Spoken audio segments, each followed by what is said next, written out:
All right, so 4:35 here. One more push. On you. There you go. 3, 2, 1.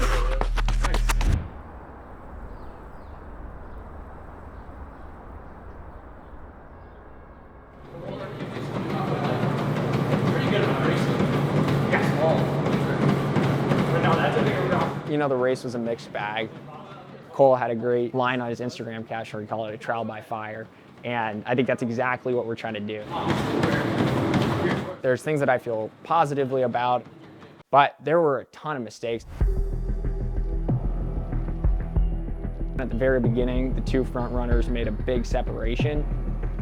And I think, in my opinion, I should have gone with that. I was looking at the race replay previously, and it looked like, you know, the chase pack was able to reel in front runners. So in my head, I thought that maybe sitting with the chase pack would be the smartest way to go.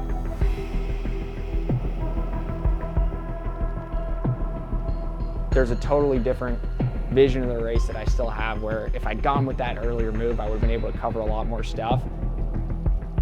I didn't go with a big move. I played a little bit safe, and I paid the price for that.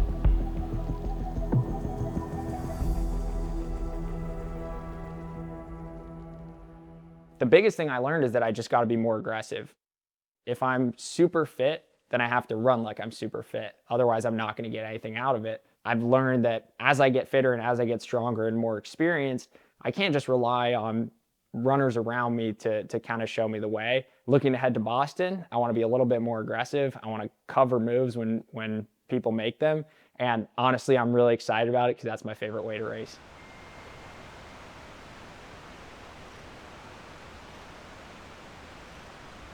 After the half marathon, like, I was absolutely torched. All my muscles were just completely torn up because the course was so hilly. I think Berg said there was over 900 feet of elevation gain. On my travel home, I flew to Seattle, flight got canceled. I'd woken up at 5 a.m. Eastern that time. By the time I got to Seattle, it was like 1 a.m. Eastern, so I'd been up for like 21 hours. And then they gave me a flight the next day, but I just wanted to get home and recover, so I rented a car, drove it 4 hours down. I was up for 25 hours total because I got in at 6 a.m. Eastern. And the next day, I've never been sore in my life. And I mean, I could barely walk, but I had to start clipping away, getting higher mileage again in the build up to Boston. So I threw these on. I swear these are probably the only shoes I could ever make it through the run I was doing, which was about 12 miles. And I literally was just hobbling like this. But because these are so bouncy, I was able to literally just, like I said, hobble my way down the river, back, get back on the sofa, recovering. And yeah, I was just grateful to have a shoe like this to get me through it. The issue was mentally being a little bit cautious because I didn't have enough confidence in myself. Confidence doesn't come out of thin air.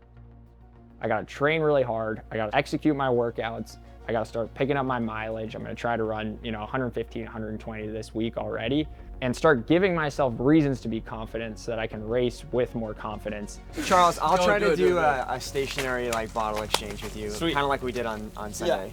Yeah. At a few different checkpoints. The arena sessions on Wednesdays are kind of our most aggressive, hyper elite workout days, the ones where I've got to kind of focus up as if it was like a little race. Those are the days where I dig the deepest. You guys will go out 6, back 4, back 2. Cool. And I'll meet you at the various different checkpoints. That's what we thought. 2 minutes rest between each one.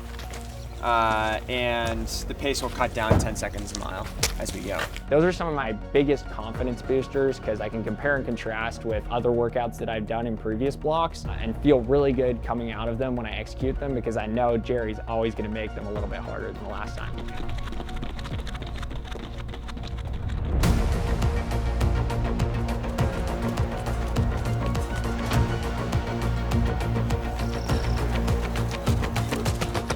This helps coming off the half, transitioning into the marathon, because it's a very long workout. The paces are really aggressive. It's basically just building more strength.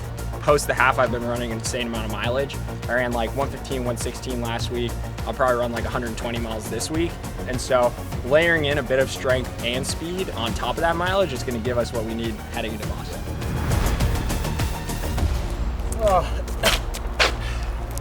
a good day. Good. And then last 2 is just ripping. Yeah, like yeah. blood in my lungs. Yeah. Like that was like 432, 436-ish.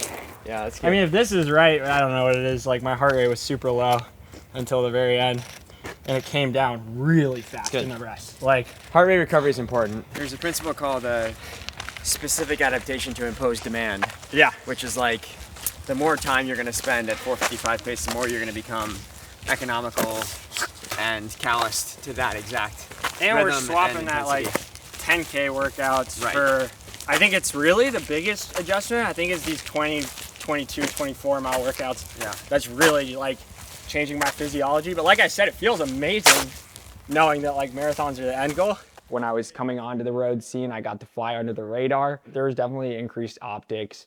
But the truth is, you know, when I started running, nobody knew me. I'm kind of numb to it at this point. I have a very internal process where I think about, you know, stakes, what I want, you know, whether or not I achieve my goals. And that way, that kind of overall pressure just kind of washes away. My main goals were to run at the highest level, compete at the highest level. If I run incredibly, then we know that, you know, we don't need to make any adjustments. But if there are things that need to be changed, you know, the best time to find out is when you still have enough time to implement those changes. So 7 weeks out to Boston, you know, I learned so much out there and I'm just ready to put it to practice.